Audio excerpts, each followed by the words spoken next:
Hello, everybody. This is José Ignacio from the Uncomfortable Dialogues 2022. I am honored to present to you Gregg Bauer.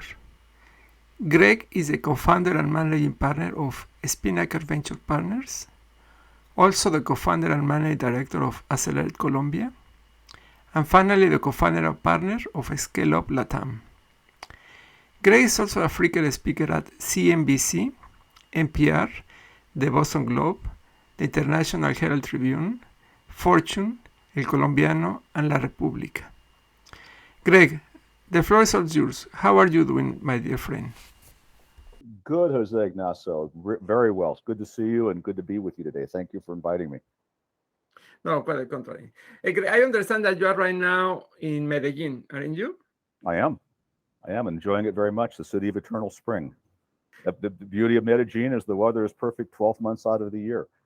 So I spend as much of my time here as I can when I'm in Latin America. I know that you love Medellin very much. Actually, you are becoming very quickly a Colombian citizen by choice. Soy muy colombiano, amigo. Exacto. That's a good choice. Colombia or Medellin is a great place to be. Hey, Greg, I have one question for you. Sure. So, what does leadership facing adversity means to you? Well, that's sort of what leadership is all about, isn't it, Jose? Is no matter our jobs as leaders, our jobs as company builders, company financiers, those of us that support companies in this respect, are to expect the unexpected and to be able to lead our organizations through adaptation, through flexibility, through all of the skills that we learn as leaders to help guide the organization through that, no matter what it takes. Sometimes it takes a heavy hand, sometimes it takes a soft hand, but it always takes all of the basic skills of leadership. Listening being most important, and flexibility, I think, being extremely important as well. Because the one thing as leaders that we know is that the unexpected is always going to happen, and if it can go wrong, it will go wrong. And as I tell young entrepreneurs when I'm mentoring them, or companies that we're investing in, and so forth, is that business plans are obsolete the day they come out of your computer. The business plan is obsolete. If we could see 5 years into the future, if we could see 3 years into the future, heck, if we could see 1 year into the future, we wouldn't be doing this. We'd be trading in the stock market and be very wealthy and rich. But so it's clearly the ability to understand how to deal with change. And one of the mantras that we look at when we're selecting companies for the acceleration programs that we run, whether we're looking at potential investments from our funds, is the fact that the very first thing that you look at, and the last thing you look at, and the strongest impact in terms of whether you're going to select a company for the accelerator, or even more importantly, whether you're going to select a company for investment, is the management team. Because we know that a good management team, an A-level management team, is going to be able to take whatever comes at them and be able to adapt. Adaptability is another strong word for leadership. Be able to adapt that plan in order to be successful. And as I said, any business plan that comes out of the printer is obsolete as soon as it comes out of the printer. So it's going to have to change.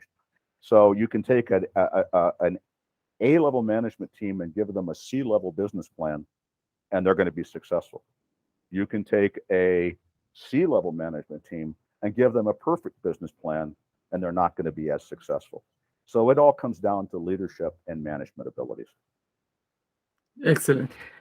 Great, but I know that you have been leading all these accelerated programs or startups throughout your career. So you have had quite a few experiences. But if you look at those experiences, and I happen to be a new startup leader myself, what will you tell me that there are the two things that I need to pay attention to for my business to be successful?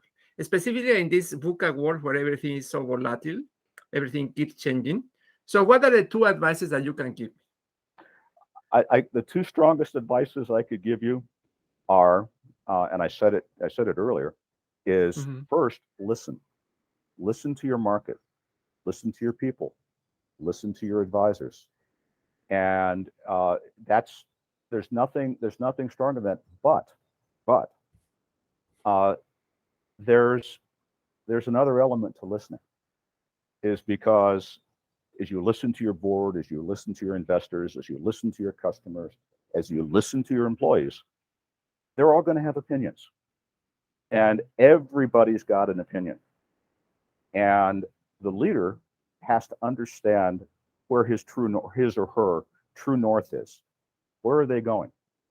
And while you listen to those opinions, your job as the leader, your job as the management team, is to make sure that you maintain that direction of true north, and don't let those opinions pull you off in many different directions, because you'll what I call rail.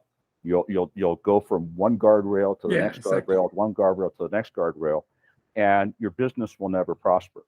But listen to the opinions, but recognize at the end of the day, it's your you have to make the decision, and you have to decide what's right, and you have to be able to. And the second quality is a quality of conviction, and be absolutely convicted in the decisions you make and the courses you choose. And because if you're not convicted, but you're not convicted doesn't mean rigid. Convicted means flexible, but it means directed. If you're not convicted, you're not going to be successful. Excellent. Now, I have another question for you, since you mentioned Latin America. So, primarily, you were based in Boston. Yes. But you have spent quite a few years in Latin America. Yes. And from that angle, you have a benefit of comparing the Latin Americans and the Bostonians. So, what will be the difference that make the Latin Americans so successful? Well, I think it's more than Bostonians. It's Americans. The purpose of our acceleration programs and the purpose of our Scale Up LATAM Venture Fund is the successful internationalization of Latin American companies, specifically first to the United States. There's very specific reasons we do that. But what will make Latin Americans successful in the United States and internationally, not just in the United States, is a couple things. One is through most of Latin America, there's a very strong entrepreneurial culture. It's a culture of people have grown up all their lives. There's an entrepreneurial culture that exists here in Latin America. However, there aren't the resources in large parts of Latin America, particularly Spanish-speaking Latin America, to support that culture to flourish. So the second element that makes Latin Americans successful, particularly here in Colombia, but many of the other TPP countries of Latin America, is there's a very strong higher education system. So people are well-trained, well-educated, and so forth. What they don't have, what they miss, and the reason that we operate here, part of the reason that we operate here, is they miss successful entrepreneurs, successful international entrepreneurs, providing them guidance and mentorship and so forth to make that next jump. That next jump may be from Chile to Peru, or Peru to Mexico, or it may be from Colombia to the United States, but make that next jump. You have the permission to be successful, and you have the permission to leave the borders of Colombia, or leave the borders of Chile, or leave the borders of Peru or Mexico to expand into the United States. And you're welcome, as long as you have an international value proposition that's going to solve an international problem. Excellent. Thank you very much, Greg. It's lovely to listen to you. But we're running out of time, so I have one final question to you. Sure. So, what is going to be your legacy when I'm all done? Whether it's not that I plan to be soon, but when I'm all done here in Latin America, my personal legacy is going to be looking back at the people's lives that I have touched through our work, and for them to say whether they succeeded or not, I learned something from Gregg. I learned something beneficial that is going to be helpful to me through the rest of my career. I would like to leave behind in the markets that we're touching here in Latin America, and we also have acceleration operations in Italy as well.